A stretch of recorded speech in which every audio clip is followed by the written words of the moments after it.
In today's module, we are going to learn about the current debate on globalization. That how the first globalization debate is over now. According to Giddens, the current global age is not the replica of old globalization. There are massive changes affecting the contemporary world. The second globalization debate is now underway.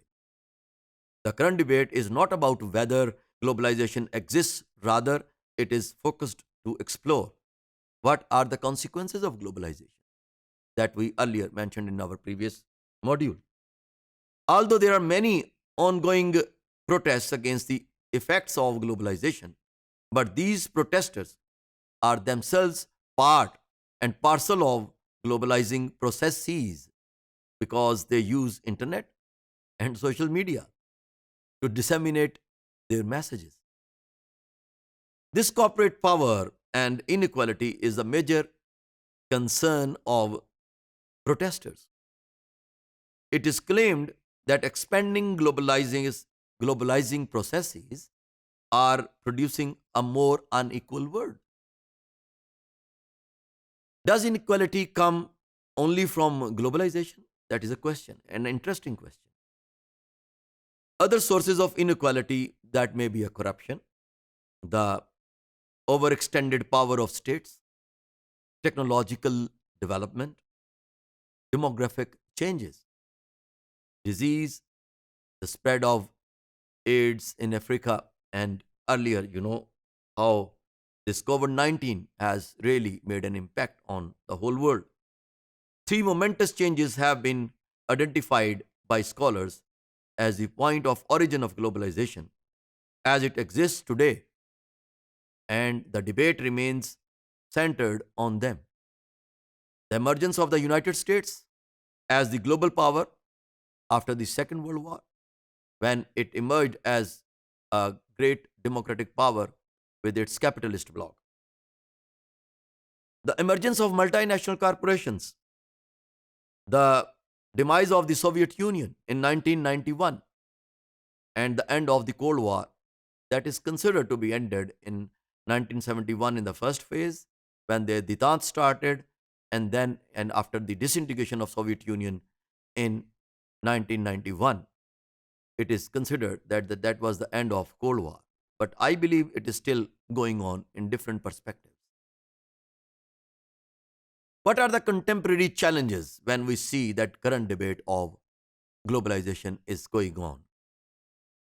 That the global expansion is going on through that technological sophistication, or I would say media war. It's fifth generation warfare in which you can't see your enemy, but enemy is there.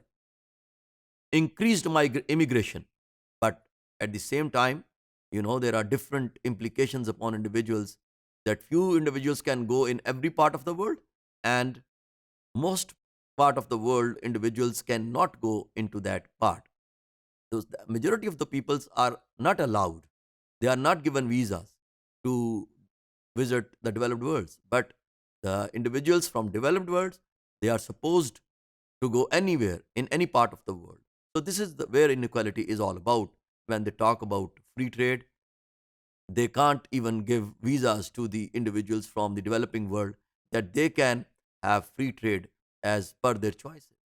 So this is something really very much concerned, especially from the individuals or citizens of the developing world. Exploitation of foreign workers. Yes, no country allows any social capital or any human being or any individual to come in their country if he is unskillful. So skillful person is everywhere welcomed. So this is how the foreign workers are exploited when they go or migrate from one country to another, legally or illegally. They are marginalized in one way or the other. Localized jobs, localized jobless people due to international recruitment, they feel that pinch. Incurring tariffs, loss of cultural identity, and confused local systems. This is how this is happening in the globalized second debate, in which they believe there are different contemporary challenges that we earlier mentioned.